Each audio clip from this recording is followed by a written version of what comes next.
Hey YouTube, it's Brenda from leansecrets.com. My butt is so sore. My whole body is actually pretty sore. From the bikini boot camp, if you don't know what I'm talking about, the past couple weeks, we've been working out together. I've been putting together some workouts for you guys. I've been filming them, I've been doing them off camera, and I do a couple takes each time I do them.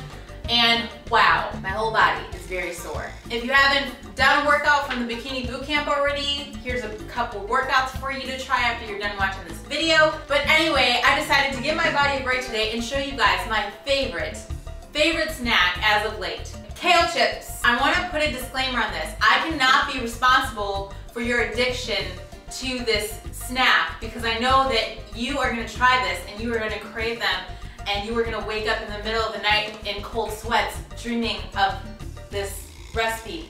So let's get started, shall we? So you get your curly kale. Your curly kale has little curly, bits on the leaves. There's a couple different ways to do kale chips. The first way I'm going to show you is the simple way, the fastest way. If you don't have a lot of time, this is the way that I would do it. So make sure you clean your kale really good because you don't want any gritty stuff in your kale. You rip off the leaves off of the stem. This is what's so awesome about kale chips is you can do whatever you want with them. You can make them barbecue flavor, you can make them nacho cheese flavor. I'm going to show you the basic kale chip recipe, and then we're going to get a little bit fancy in a few seconds. All you really need for kale chips is a little bit of olive oil, like a tablespoon of olive oil, and the olive oil caps are about a tablespoon. You might need a little bit more depending on how much kale you have. You just want to make sure that your kale is shiny, not like saturated, but shiny. Ground sea salt, a little bit of garlic powder, and from there you can do whatever you want with it, oregano or whatever. What I'm going to do with these is barbecue.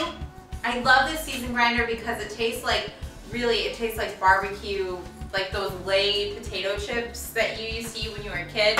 Maybe not you, but I. Last thing that a lot of people like to use in their kale chips is nutritional yeast. You don't have to use nutritional yeast, but if you're a vegetarian, this is going to be a good idea for you because it's going to increase your vitamin B intake, it's going to increase your protein intake, and also it gives the kale chips a bit of a, I guess you could say creamy, a little bit of a cheesy, and a little bit more substantial flavor. My personal brand of choice is Innovative Kale Quality. It's got a yellow kind of label. Let's say a tablespoon of nutritional yeast.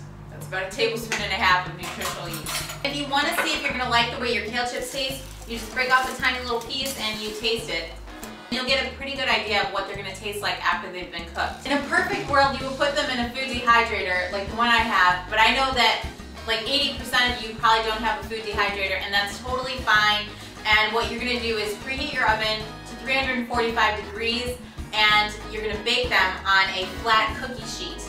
You bake them for about 30 minutes or until they're a little bit brown on the edges and until they're crispy. Now this is kind of the fancy way to do your kale chips, and this is kind of a nacho cheese flavor. It's also going to be super spicy, which is how I like my food. Like a cup of water and about 1/3 cup of nutritional yeast, about a half of a lemon, a splash of apple cider vinegar, and that is really important in my opinion with this cheese sauce is the apple cider vinegar. It gives it a nice bite. About a handful of cashews, a couple of grinds of the salt, 1 teaspoon of olive oil. This is a lot more of a creamy, thicker kind of sauce than the other chips, so we want to make sure that it's not going to be too watery. Once everything's all mixed in, you're going to throw in the special touch, which is the habanero pepper. And just an FYI, these are probably the spiciest peppers that you are able to buy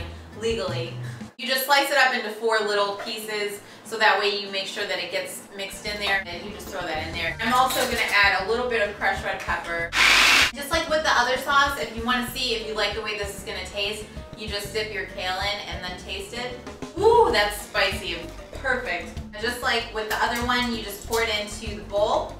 Toss them really good. Make sure that all the little leaves get all the good stuff on there. Now we're going to go ahead and pop these into the oven, and we're going to take them out in about 30 minutes. These are the kale chips, and I am in love with them. I'm positive you guys are going to love these too. I personally prefer the fancier ones. Just to give you an idea, while I was in my tasting lab, I have to try everything to make sure that you guys are gonna like it and that it tastes good, of course. I can't stop eating them. Shh, listen.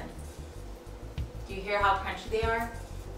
I love these kale chips. You're gonna love these kale chips. Try them and let me know what you think. And also, I put on my Facebook, hey guys, secret hint. I'm gonna be cooking my favorite snack. What do you guys think it is? Everyone guessed kale chips. Man, you guys all are like psychic. We're all on the same page, and a lot of you guys were like, hey, I bought kale so that I can make kale chips. I don't know if this is like a psychic thing. Maybe we're all melding together because we're spending so much time together, but I love it.